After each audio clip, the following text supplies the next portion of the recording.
Covid के एक memorial की जरूरत हमारे इस देश को है। जैसे है ना होलोकास्ट मेमोरियल, उसी तरह से कोविड मेमोरियल, जो कि हमें रिमाइंड करेगा कि हमसे कहाँ चूक हुई, हमारी चूक और अव्यवस्था की वजह से कैसे जाने गई, क्योंकि एक स्मृति लोप सा हो गया है सर। मैं ये इसलिए कह रहा हूं कि मुझे स्मरण है पिछले वर्ष जब हम इसी सदन में चर्चा कर रहे थे तो सबकी आंखें लगभग भरी हुई थी। लोगों ने अपने निकट के लोग खोए थे। सर 1 साल नहीं बीता, हमें लगता है वो पुराने जमाने की बात थी, हम उससे बहुत आगे निकल करके आ गए। ये जो स्मृति लोप का क्षण है ये नहीं होना चाहिए। मेरा एक आग्रह होगा कि इससे पहले कि मैं थोड़ा और 2-4 बिंदु आपके समक्ष रखूं। सर आज आने से पूर्व मैंने सोचा कि थोड़ा इस पर शोध करूं। माननीय मंत्री जी, मुझे आपकी पूरी तवज्जो चाहिए, गंभीरता चाहिए, क्योंकि बहुत ही आप ही करेंगे तो कुछ निकल करके आएगा फाइनली। स्वास्थ्य को मौलिक अधिकार के दृष्टिकोण से आग्रह कर रहे हैं सदस्य कि आप उनकी बात सुने प्लीज। बात सुनिए ना सुनिए, सुनते हुए दिखिए बस। एनीवे सर मैं कॉन्स्टिट्यूएंट असेंबली में देख रहा था 2 सितंबर 1949 को इस विषय पर 2 सितंबर 1949 को इस विषय पर बेहद चर्चा हुई थी और हमारे एक महत्वपूर्ण सदस्य थे HV कामत, हरिविष्णु कामत, उन्होंने इंटरवेंशन किया था और शुरुआत की थी शरीर माध्यम खलु धर्म साधनम, शरीर माध्यम खलु धर्म साधनम, यानी कि स्वास्थ्य ही वो सीढ़ी है जिससे जीवन की उच्चतम श्रेणी तक आप पहुंच सकते हैं। और उन्होंने इस बात को रखा था कि जो राज्य और केंद्र का मामला होता है, उन्होंने कहा सुनिए, रेत पे अगर इमारत बनाने की कोशिश करेंगे तो मुश्किल होगी। तो रेत से उनका आशय क्या था कि राज्यों के पास संसाधन कम है, केंद्र को चाहिए कि इन मसलों में अगर अधिसंरचना बनाने की आवश्यकता है तो केंद्र को प्रोएक्टिव रोल लेना होगा। ये बात 2 सितंबर 1949 को हरिविष्णु कामत ने कही थी। मैं सिर्फ इतना कह रहा हूं कि दोहरा रहा हूं और अगर अच्छा लगे तो माननीय मंत्री महोदय इस पर गौर करेंगे। सर मैंने पहले कहा यह सिर्फ एक लीगल इश्यू नहीं है जो मैं यहां रख रहा हूं, it's a moral issue sir, moral issue because when an ordinary voter goes down to put the EVM button, he or she simply doesn't look at the candidates or the political parties. He or she looks at the possibility of widest possible imagination from the person he or she is voting. उसका तात्पर्य क्या है sir? उसका तात्पर्य ये है कि मुझे स्वास्थ्य, रोजगार जैसी चीजों को लेकर के मुझे बेगिंग बोल की लेकर के ना खड़ा होना पड़े। सर हाल के दिनों में बड़ी चर्चा होती है, मैंने इसी सदन में कहा था, कई दफा लगता है कि कई सारी चीजें रिपीट करनी पड़ती हैं। फ्रीबीज, मुफ्तखोरी, मुफ्त का ये राशन, मुफ्त की दवाई। सर मैंने कहा था प्लीज, ये आदमी को डिमीन कर रहा है आपके नागरिकों को। आप वेलफेयर स्टेट हैं अब तक थैंकफुली, और चूंकि वेलफेयर स्टेट हैं तो इसमें ये मुफ्त शब्द का इस्तेमाल बंद होना चाहिए। अब तक है मुफ्त शब्द के इस्तेमाल से ना आप ब्रिटास एक मिनट, मुफ्त शब्द के इस्तेमाल से आप एक बड़ी आबादी को डिनाइग्रेट करते हैं, अपमान होता है उनका, और उनके नागरिकों के अपमान का अधिकार हम में से किसी को नहीं है। अरे आप देते क्या है? अनाज, एक वैक्सीन, ये आपकी रिस्पॉन्सिबिलिटी है। अपनी रिस्पॉन्सिबिलिटी को खैरात में तब्दील मत करिए। उत्तरदायित्व और खैरात में बहुत फर्क है। और मैं देख रहा हूं कि अधिकांश राज्य सरकारें भी इसी मॉडल को अपनाने लगी। उनको लगता है ये सबसे बढ़िया मॉडल है। करोड़ों के इश्तेहार छपवाओ लंबे लंबे और ये बताओ कि आपको हम मुफ्त में ये दे रहे हैं, मुफ्त में वो दे रहे हैं, मुफ्त में वो दे रहे हैं। नहीं साहब, आप मुफ्त में कुछ नहीं दे रहे। एक एक चीज के लिए उस व्यक्ति ने, नागरिक समूह ने पैसे दिए हैं। आज जो हम अट्टालिका खड़ी कर रहे हैं ना सामने, सेंट्रल विस्टा, वो भी उसी गरीब के पैसे, गरीब का भी पैसा उसमें, उससे। तो ये दृष्टिकोण बदलने की भी सर आवश्यकता है। मैं सदन में पहले भी कह चुका हूं, हाथ जोड़ के विनती करता हूं, ये मुफ्त शब्द, free, this should be done away with, it should be jettisoned, इसको उड़ा करके फेंक दिया जाए। ये शब्दावली हमारे लोकतंत्र को, उसकी गरिमा को, उसके चरित्र को शर्मसार करती है। Unparliamentary no sir, We'll examine it, British. Sir. We'll see. Sir We'll see. मैं सिर्फ इतना कहना, We will examine it, I have told you. Sir जीने का अधिकार, राइट टू, मैं के दृष्टिकोण से कहूं, ये पहला शुक्रवार है जब से मैं इस सदन में आया हूं, इतनी बड़ी संख्या में सदस्य। मेरा सबसे आग्रह होगा कि ऐसा ही माहौल रखें। जी सर, ऐसा ही माहौल रहना चाहिए सर, क्योंकि बाकी चीजें अपनी जगह।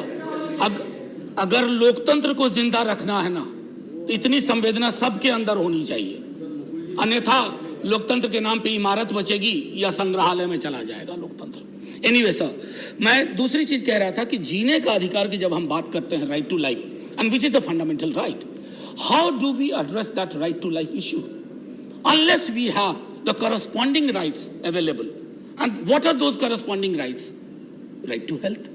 उसके बगैर कैसे इंश्योर करेंगे? और ये ऐसा नहीं है मैं कह रहा हूं, there are judicial pronouncements, clear cut, unambiguous pronouncements and observations that right to health should be integrated with right to life if you wish to achieve the completeness of the wholesome nature of right to life. इतनी सी बात समझने में हमें पता नहीं क्यों विलंब होता जा रहा है। सर, एक लैटिन उक्ति है, ubi jus remedium, wherever there is a right there should be a corresponding remedy, and if there is a breach there should be corresponding action. अगर इस नजरिए से हमने अपने स्वास्थ्य की चीजों को देखा होता, आज ही सर हमारे सीनियर रामगोपाल जी यहां बैठे हुए हैं, आज माननीय मंत्री जी से बात कर रहे थे एक केस के बारे में। दिल्ली के एक अस्पताल ने आयुष्मान भारत वगैरह वो कार्ड नहीं लिया, 50 लाख का बिल बनाया। Sir, correct me if I am wrong sir, Ramgopal ji sir, 50 lakh. I know my friends, they recovered from COVID, died of the shock of the long huge bills. Sir, मैं बाजार विरोधी नहीं हूं, अन्यथा ना लिया जाए, मैं जानता हूं, लेकिन बाजार लाभ हानि पे चलता है, प्रॉफिट एंड लॉस, और जिंदगी लाभ हानि के दृष्टिकोण से नहीं चलती है सर। जिंदगी को लाभ हानि के दृष्टिकोण से अगर हम देखेंगे ना, तो तराजू में जिंदगी भारी होगी सर। वो अगर वो भारी है तो मैं समझता हूं कि बाजार के समक्ष हमने जो आत्मसमर्पण करा दिया है अपनी पूरी स्वास्थ्य व्यवस्था को, उस पर एक लगाम जरूरी है। मैं सिर्फ ये चाहता हूं कि बाजार को आप इतनी आजादी ना दे कि आम नागरिक गुलाम हो जाए, आम नागरिक के पास कोई विकल्प ना बचे। सर, अगर सरकारें चाहें तो हमारे पास व्यवस्था है, जैसे मैंने एक जिक्र किया था, कई एक्सक्यूज मी सॉरी, हमारे पास काफी बंधुआ मुक्ति मोर्चा वाला जजमेंट 84 का था sir.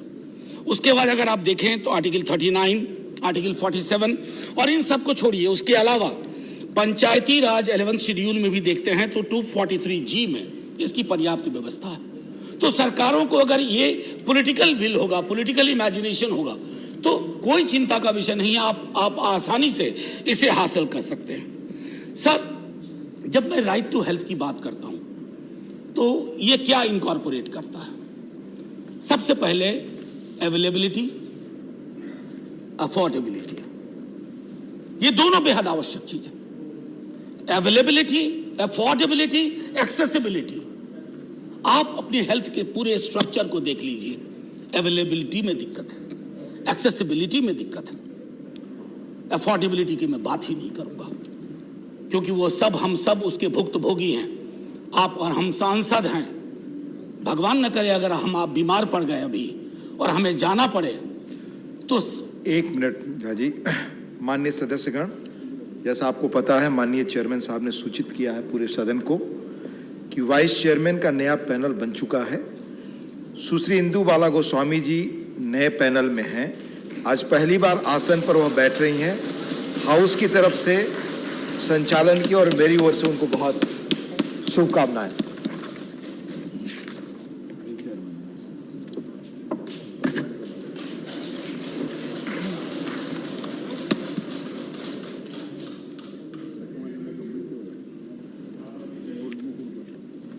Please continue. Yeah. Thank you, Ma'am Vice Chairperson. Congratulations and thank you. May I continue now, ma'am? जी, तो मैं ये कह मैं Continue. बोलिए आप. असल में एक चीज कहना चाहता था कि चेयर में पहली बार आपको देख रहा हूं तो वो पूरा विजुअल पिरामिड को भी एडजस्ट होने में थोड़ा टाइम लगेगा. एनीवे मैम, तो जब मैं मौलिक अधिकार के अंदर लाने की बात कर रहा हूं तो उसके बारे में एक स्पष्ट दृष्टिकोण ये है कि एक बार अगर हमने स्वास्थ्य को जीवन का अधिकार के साथ जोड़ते हुए मौलिक अधिकार में ले लिया तो मैं नहीं समझता हूं कि बाजार के कोई रॉन्ग प्लेयर हो या कोई रॉन्गफुल चीजें होंगी. हमारे पास पुख्ता व्यवस्थाएं होंगी. मैम, मैं ये देख रहा था कि लैंसेट की एक स्टडी कहती है कि हर वर्ष 24 लाख मौतें होती हैं हमारे मुल्क में उन चीजों से मैं बाकी मौतों का जिक्र नहीं कर रहा हूं जो ट्रीटेबल डिजीज है. ये तो हमारी चूक है ना. ये तो हमारा फेलियर है. ये हमारे सिस्टम का फेलियर है. हालांकि मैं सिस्टम शब्द को भी नहीं उचित मानता क्योंकि सिस्टम है क्या? सिस्टम हम आप हैं. उसका फेलियर है. ये लैंसेट की स्टडी कहती है. मैं क्यों ये कह रहा हूं? मेडिकल कारणों से पलायन भी होता है सर. जो मैं एक्सेसिबिलिटी, अफोर्डेबिलिटी, मैं उस राज्य से आता हूं जहां कहने को एम्स है, नए बने हैं, लेकिन आप अभी चले जाइए दिल्ली के एम्स,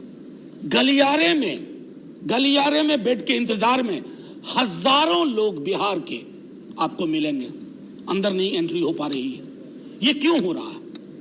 जब मेडिकल कारणों से पलायन होता है माननीय स्वास्थ्य मंत्री जी, तो एक पूरा घर मूव करता है.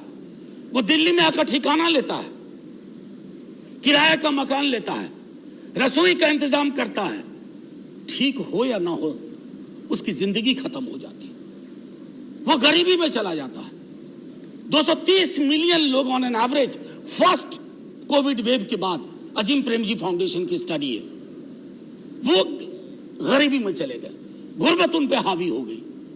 मैं इसलिए बार बार पिछले दफे भी बात में मैंने कहा था कि हम लोगों को यह तय करना होगा कि ये जो ओवरचार्ज करते हैं हॉस्पिटल्स, जैसा मैंने एक उदाहरण दिया, सैकड़ों उदाहरण हैं. ये जो मेडिकल माइग्रेशन होता है जिसकी वजह से परिवार के परिवार छत विछत हो जाते हैं, आखिर इसका निदान क्या है? निदान इसका एकमात्र है मेडिकल पॉवर्टी को चेक करना है. वो लगातार बढ़ रही है मेडिकल पॉवर्टी. हम लोगों ने अब तक पढ़ा था एब्सोल्यूट पॉवर्टी, रिलेटिव पॉवर्टी. अब there is a new concept called medical poverty. Medical poverty is the reason, is the outcome of our failure to address the core issues. Failure to provide affordable health care, universal health care, accessible health care. तो इसको हम एक category में ये कह दें कि medical ये उधर का मसला है, इससे हमारा कुछ खास लेना देना नहीं. 2-3 मिनट और लूंगा ma'am. More than anything else, Ma'am Chairperson, through you to my fellow members as well as Honorable Minister. So, in the 75th year of India's independence, celebrating independence, worshipping and celebrating the heroes, having tricolor at every home is important. These symbols are very important. But democracy and our collective will should move beyond hollow symbolism. We must address the core issues. And there is nothing more important than ensuring that everybody gets free health care, irrespective of strata, irrespective of the location, irrespective of the region, irrespective of the voting pattern or voting behavior.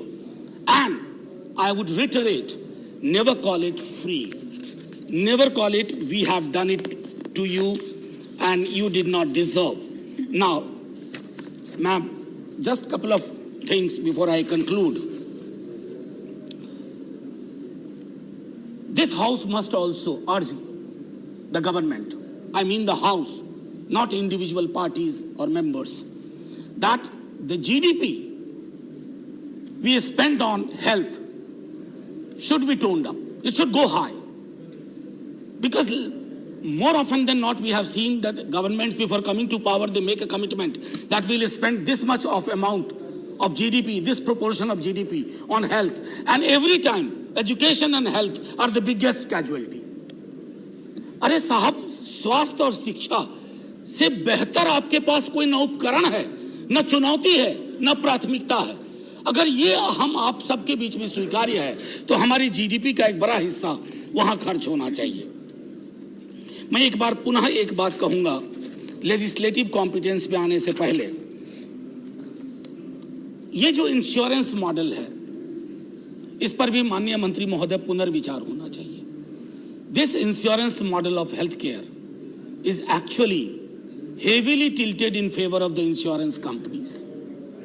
Insurance companies का बहुत फायदा हो रहा है, मैं मानता हूं।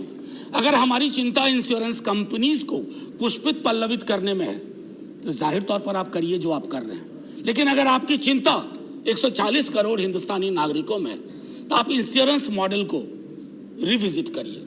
मैं इसको खारिज करने की बात नहीं कर रहा हूं। Visit, have multiple strata, different strata should have a different kind of arrangement. अगर हम वो कर पाएंगे तो शायद बेहतर कर पाएंगे। मैं आखिरी में एक बात मैं कहना चाहूंगा कि लेजिस्लेटिव कॉम्पिटेंस की बात होती है।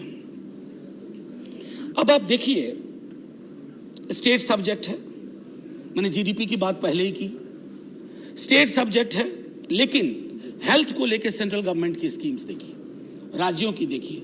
क्या ये बेहतर नहीं होगा कि एक बेहतर समन्वय हो, और उस बेहतर समन्वय के आधार पर एक इनेबलिंग लेजिस्लेशन सेंटर से जाए, ताकि जो मौलिक अधिकार की हम बात कर रहे हैं उसमें हम हासिल कर पाएं। 2 साल के कोविड ने हमें बहुत सारी चीजें दी है, और सबसे बड़ी चीज यह एक दी है कि हेल्थ हमारे पॉलिटिकल विल में आने की कोशिश कर रहा है, पॉलिटिकल इमेजिनेशन में आने की कोशिश कर रहा है। यहाँ बांध ना बनाया जाए, दरवाजे ना बंद किए जाएं। मैं सिर्फ इतना कहूंगा, आखिर में जब तमाम चर्चा होगी तो मैं कुछ अपनी बातें बाद में रखूंगा मैम चेयरपर्सन, लेकिन महत्वपूर्ण ये है कि हेल्थ को कंप्लीट पैराडाइम में देखना होगा, प्रतिमान उसका देखना होगा। मेंटल हेल्थ का मामला है, एक किताब है the myth of mental illness. हमारे अपनी वोकैबुलरी में इन दिनों भी कितनी सारे शब्द हैं जो हम चाहे अनचाहे उपयोग में लाते हैं, और वो सारे शब्द डिमीनिंग है। अगर हमारे देश का कोई नागरिक मानसिक रूप से स्वस्थ नहीं है, शारीरिक रूप से स्वस्थ नहीं है, तो कहीं ना कहीं हम सबको एक चुनौती देता है कि हम चूंकि अस्वस्थ हैं, हम उनके स्वास्थ्य को लेकर के चिंतित नहीं हैं। अतः ये छवियां हम देख पा रहे हैं। मैं पुनः आपका बहुत बहुत धन्यवाद देता हूं, सदन के अपने साथियों का। इस पर विशद चर्चा हो, ये चर्चा मैंने आरंभ में ही कहा था कि ये दलों के दायरे से परे है। जब मौत इस तरह की महामारी में आती है ना, तो वोटिंग पैटर्न देख के मौत नहीं आती है कि ये बीजेपी को वोट किया ये बचा रहेगा, ये कांग्रेस को वोट किया ये बचा रहेगा, ये जदयू को वोट किया बचा रहेगा, ये सीपीआई को वोट किया नहीं बचेगा। ऐसे नहीं, चूंकि ये दलों के दायरे से ऊपर है, हम सबको एक संकल्प लेकर के और सरकार से आग्रह करना होगा। मनसुख भाई हमारे हेल्थ मिनिस्टर साहब बैठे हुए हैं, बड़ी खुशी होगी कि अगर इसी सत्र में एक राइट टू हेल्थ के मसौदे पे विचार हो, ताकि एक संदेश जाए, वो जो लाखों लोग दुनिया